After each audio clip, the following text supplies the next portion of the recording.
York Rangers. I don't think a lot of people thought that the Rangers would come out this hockey season and be this explosive and be this offensive and dominate the manner in which they have. They have the best record in the East, which is surprising considering that the defending champion Bruins are just on their tails, and of course they're the defending champions, and the Bruins are playing lights out hockey as well. It's going to be a very interesting race in the East because Flyers are playing okay, the Bruins are playing great, the Rangers are playing great. You know Washington's going to turn it around. Obviously, we're still wondering what's going to happen with with Crosby, but the Eastern Conference has got some very strong teams that can possibly, you know, compete for the cup. And out west, I mean, the West right now is kind of, you know, very, very, Norris division. The Blackhawks are playing great hockey. The Red Wings are back playing really good hockey. We haven't heard much from Vancouver this season. It's kind of been a quiet year, in the West, but Chicago looks really good. I've got to see a bunch of games this year on television, and, I'm enjoying what I'm seeing at the NHL. So we watched the Classic the other day with the Flyers and the Rangers going at it, with the Rangers, eking out a 3-2 win. Rangers look good. Gabbert's finally playing to his capabilities, and if the goaltending can continue to be hot like they are, look out. Some more good. The NBA, folks, has had its first week of games, and I wonder what a lot of people's reaction is to what they're seeing. I think that obviously, Miami is playing solid basketball. Portland, very, very impressive last evening. Miami, extremely impressive last evening with the fact not having Wade, not having LeBron James, playing Atlanta, who beat them early this week. Shaq, Charles Barkley, and Chris Webber all said that Miami would win last night, which kind of shocked me considering Miami didn't have anyone. But I guess, I guess when you play the game, you kind of understand it, and then the explanations that they all gave made a lot of sense. But that's what's so sad about the NBA. You should be happy to play every night that you play. You shouldn't have to get up to only play when the best players are playing.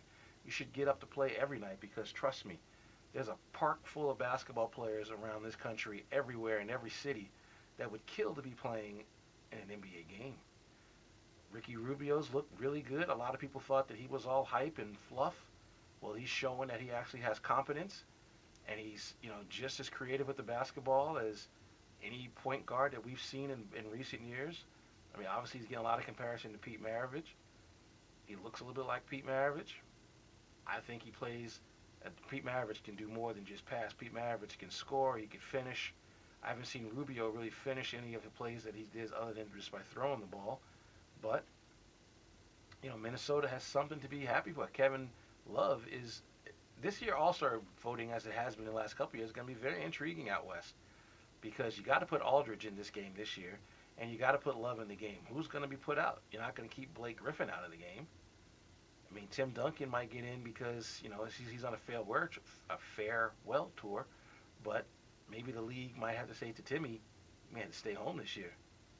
I mean, it's going to be very interesting to see who gets voted in and who the coaches vote in because power forward position out west, pretty good. Indiana Pacers look pretty good as well.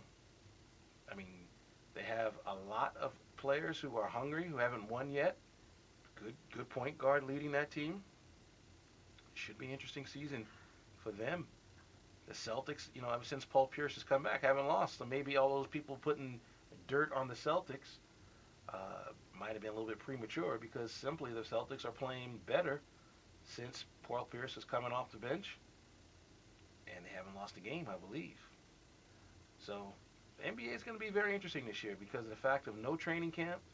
A lot of teams are still going to be trying to figure out who they are well into their 20th and 30th game. Injuries are going to be a factor because a lot of players are not going to be playing every game because coaches and teams are going to try to save as many people as they can possibly save. But the bottom line is, it's going to be a tough year for teams that are just getting to know each other. It's going to be a tough year for teams that are a little bit older. We're going to have to wait and see how it all turns itself out. Oklahoma City got off to a fast start. They've lost a couple recently. They've had a little tension on their team. But winning cures everything. Winning shuts everybody up.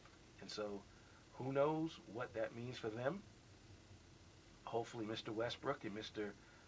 Durant will be able to coexist and be able to, you know, play the game the way it's supposed to be played. I don't doubt it's Durant's fault. We all know that Westbrook wants to be Durant, but he can't. You know, the PGA golf season's going to take off pretty soon. Everyone's anticipating Tiger Woods. You know, is he going to be back to playing the way he used to play? You know, winning the last tournament he played in, or is it going to be sort of like a wait and see? Is he going to be up and down? You know, no one knows how to sort of put, you know, any type of nomenclature on what he's going to do because it's difficult to say. We don't know what to expect from him this year. We just hope that he's able to, you know, play at a high level and also win some tournaments. Obviously, the big news in boxing today, with Floyd Mayweather being allowed to avoid jail time now until June 1st, a lot of people are hoping that that means that May 5th is a date which he wanted to fight anyway, that he'll get an opportunity to fight Manny Pacquiao on that date, Cinco de Mayo. I don't think it's going to happen. I think Pacquiao and Mayweather will never fight because of the fact that either fighter is going to have some kind of stupid excuse to get out of it. But if it did happen, how cool would that be for Floyd Mayweather? You're going to have to do a fight that's probably going to earn you $50 million dollars, and you go to jail for 30 days and you come out and you get $50 million dollars waiting for you. Can't beat that with a stick, can you? But, you know, the fact of the matter remains, we want to see the fight. I just don't think we're ever going to because neither fighter truly really wants that fight, especially Pacquiao right now, the way he fought in his last fight. I'm certain he wants no part of Mayweather. And so we shall see. And we'll be back to talk about the bad in sports on 89.7 KLES FM after this. The Collision Work LA Radiator on Santa Monica Boulevard is the